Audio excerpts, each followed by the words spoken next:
Sino po ang mag-ano? Sister, palakpan mo natin Panginoon. Kasama ni Brother Tito. Praise God, hallelujah. Pinagpalang gabi po sa ating lahat. Dahil kaya mo siya dahil salamat sa Diyos. Nakarating po kami ng maluwalhati sa lugar na ito. Purihin si Yahweh siya dahil kasi po, kung isi-share ko po yung mga pagsubok, lalo nito sa mga biyaya ni Yahweh, kulang po ang isang oras. To God be the glory.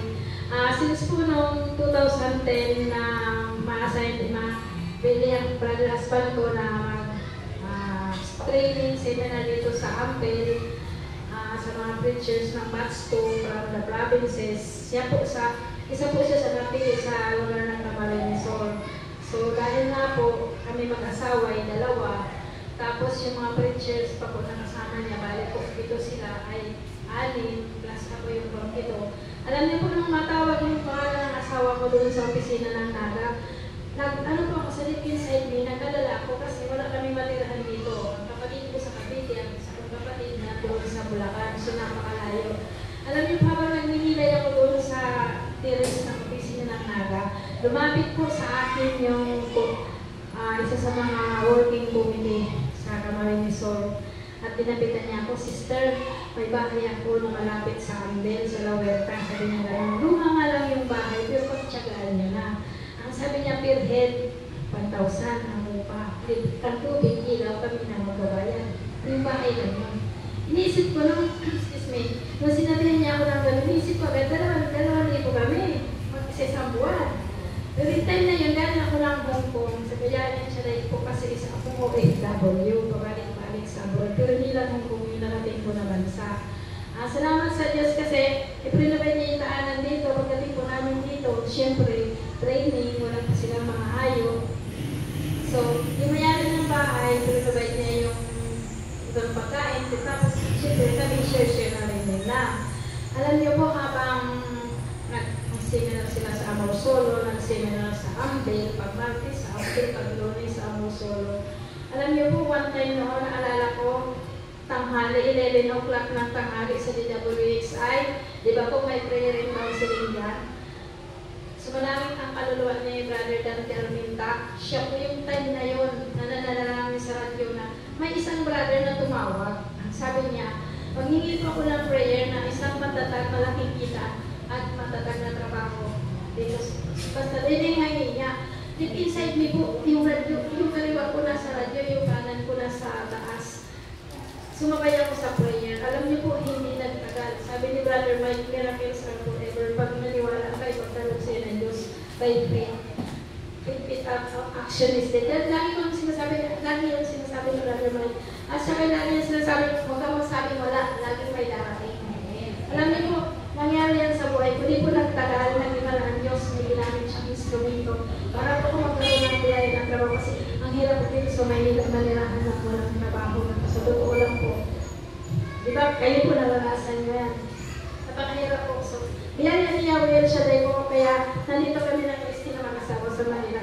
Dahil po sa pangbagay po na yung napaghahayo at sa biyaya ng kalog ni Yahweh na yung pinagkukunan ko rin ng source of income sa biyaya ni Yahweh siya dahil. Sa mga pagsubok po, dumaan kami ng sabi nga, sa relasyon namin mag-asawa, ups and down, sa mga, sabi pa, sa karamdaman, sabi nga, ang mag-asawa, maraming pinagdadaanan sa hirap at hinahabali po ba? Pinagdaanan ninyo po yan. Sa biyaya po ni Yahweh, yung pandemic po, talaga naman, nagkakawin po kami, parehas kami nakahiga na dalawa, una siya, kamad ako. Alam niyo po, yung time na yun, ang dami ko nang piniling gamot sa labas. Yung April ng pandemic, 2021 na yun. Doon kami nagkaroon ng COVID. Yung time na yun, natapos na yung panilig kong patapos na. Alam niyo po, ang pira namin, 2,000 lang sa pitaka. Tapos, naubos pa yun sa kabila namin. Ang pagkain namin, hindi namin makain kasi nalala mo na namin, walang panlasa, walang pangamoy. Ang buho mo matikit, hindi mo maintindihan yung lahat mo pabalik-balik. Alam niyo po, wala akong ginawa. Kahit paus na paus ako, nag-voice message ako sa post ko. Sabi ko, sir, baka naman piliin niyo ako para sinasahod ko. Kasi alam ko naman may sasahurin ako sa kanya. So, purihin na Diyos. Pag ano ko na yun, time din na nag-voice message ako sa kanya,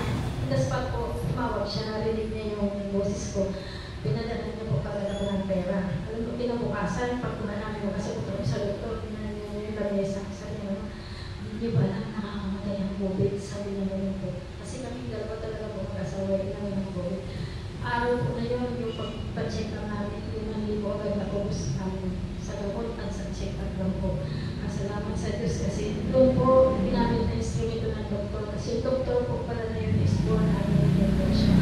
Salamat sa Diyos at sabi ko nga po, kung isa-isahin ko yung mga pinagdaanan namin na pagsubok, hallelujah, to God be the glory. Salamat talaga Yahweh El Shaddai kasi tunay na walang naglingkod na tumawag sa Kanya at hindi ko natapat na Kanyang pinabayaan. Salamat po kay Yahweh at hindi niya iniwan. Salamat po kay El Shaddai kasi sabi ko, nandito na rin na kami sa Maynila nakatira. Alam niyo po, sabi ko, Lord, gusto ko mag-serve sa iyo kasi sa mga bansa po namin napuntahan, worker din po ako. Sabi ko, Lord, bigyan mo naman pa ako anong ministry yung bibigay mo sa akin, nalooban mo para sa akin. Alam niyo po yung nagbibigay ng sobre, ang dami lang sasabi niya sa akin, Sister, dito ka na, dito ka sa amin. Alam niyo po, pasok kayo labas dyan, dito mo po lang. Ayaw ko na marites.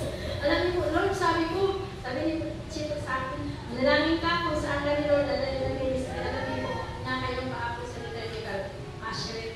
Yun po pala talaga yung pag-uubog ng Diyos. Kung may ugali ka na hindi maganda, hubugin ka. Kasi alam niyo po, yung pag-ano ng katawan ni Kristo, hindi po tuloy na yung ministry pala yung napasukan ko. And then po, ano naman ang Mother Butler, isa naman po ako dun sa seminar at ngayon po, isa rin po ako Mother Butler sa amin. Ito makikita niyo po ako minsan na sa stage din po na na-assign ng Sabado at doon mas naman po. Salamat sa Diyos po kasi nalaman ko na kung paano i-ayos yung mga basement ng pare at saka yung sa misa, kulay kung anong gagamitin mo ngayon, anong gagawin mo ngayon. Salamat sa Diyos, alam niyo po. Lahat po yan ay biyaya ni Yahweh El Shaddai. Kaya po pag tinawag tayo ni Yahweh na maging God, yes lang po tayo ng yes. At isusunod niyo po lahat ng ating pangangailangan at ang biyaya po ay sunod-sunod. Hindi mo po natin nakikita malaking bagay basta po galing kay El Shaddai. Dapat po natin ipagpasalamat sa Kanya. Salamat sa Diyos and to God be the highest glory. Salamat kapatid. Totoo po yung